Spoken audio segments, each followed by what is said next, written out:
Along with a bunch of other rebalances, the Minigunner and Golden Minigunner both got insane buffs, greatly increasing their DPS, improving their value, and much more. In this video, I'll be showcasing all the stat changes and go over the uses, values, and capabilities of them both, and then give my personal ranking of how good they are. And real quick, before we get started, my plushies campaign just got extended by an extra 7 days. It is super adorable, has a massive blue head, and it definitely won't watch you in your sleep. If you want one of your own, make sure to check out the link in the description, and thanks to Makeshift for making this possible. Anyways, let's get into the video. I'll begin with the normal Minigunner, so if you only care about the golden version, skip to this part of the video. Starting off, its placement cost was reduced from 2,500 to 2,000 cash, so it's a bit easier to place early. At level 0, its fire rate decreased from 0.158 to 0.14, its rev up time was decreased from 1.6 to 1.5, its range was reduced from 14 to 13, and its DPS went from 12.66 to 14.28. At level 1, its total cost increased from 2,900 to 2,950 cash, its damage was increased from 2 to 3, its fire rate increased from 0.128 to 0.14, its rev up time decreased from 1.4 to 1.25, its range decreased from 15 to 13, and its DPS went from 15.63 to 21.42. At level 2, its total cost increased from 4,900 to 5,200 cash, its damage increased from 3 to 5, its fire rate increased from 0.128 to 0.14, its rev up time decreased from 1.4 to 1.25, its range decreased from 16 to 14, and its DPS went from 23.44 to 35.71. At level 3, its total cost increased from 9,900 to 12,200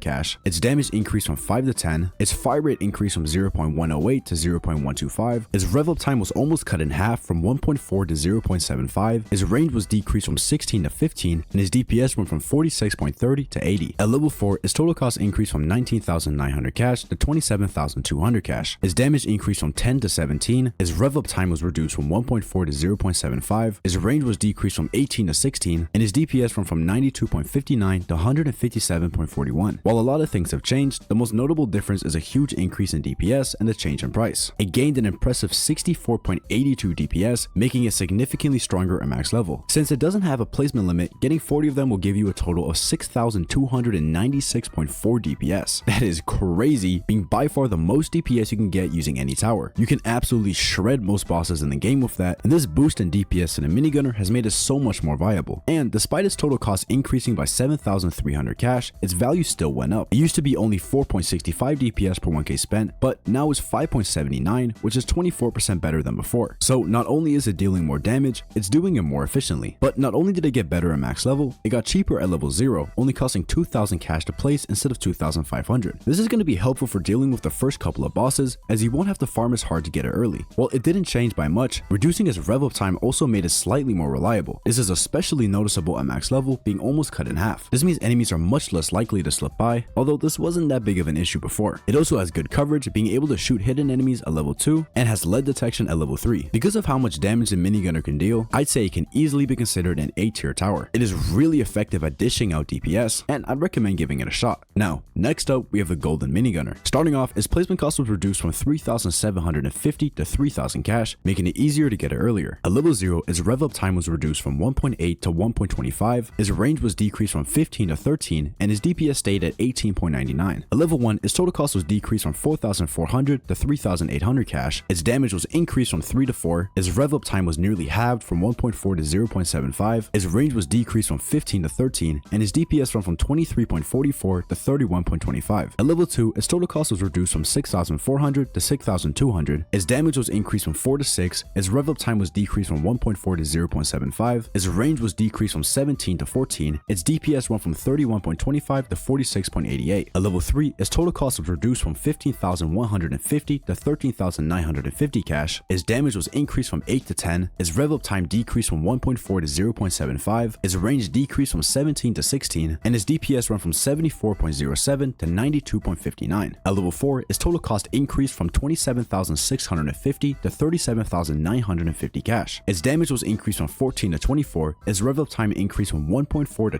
2.25, and its DPS went from 129.63 to a whopping 222.22. Obviously, the most noticeable difference is at max level, having gained an insane 92.59 DPS. Having over 200 DPS makes the golden minigunner a serious late game tower now, and spamming it can deal some serious damage. However, there was a pretty big change. Instead of having no placement limit, you can now only get 15 golden minigunners. While this is a big nerf, making it so you can't get as much DPS anymore playing solo, overall it isn't that bad. You can just bring a second DPS tower when playing solo, and if you're playing in a squad, you can only get 20 towers anyways, so a placement limit of 15 is still great. You can get up to 3,333.33 DPS using 15 max golden minigunners, which is really good. On top of that, despite being more expensive, its value has actually gotten much better, going from 4.69 to 5.86 DPS per 1k spent. That's a 25% increase in value. It's also a bit cheaper to place at level 0, but 3,000 in my opinion is still too much to be considered a viable early game option. Just like the normal minigunner, the golden minigunner's rev up time was reduced. However, it was a much greater decrease, cutting it in half for almost every single level,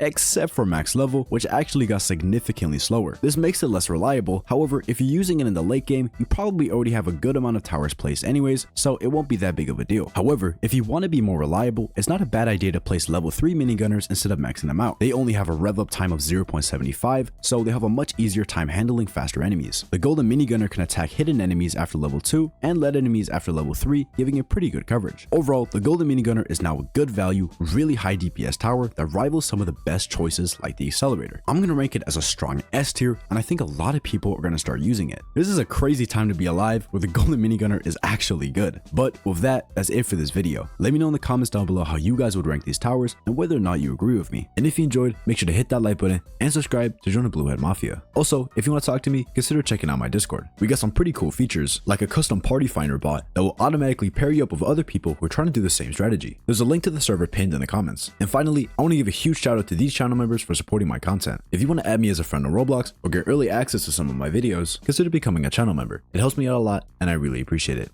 Anyways, that's it for this video, and I'll see you guys in the next one.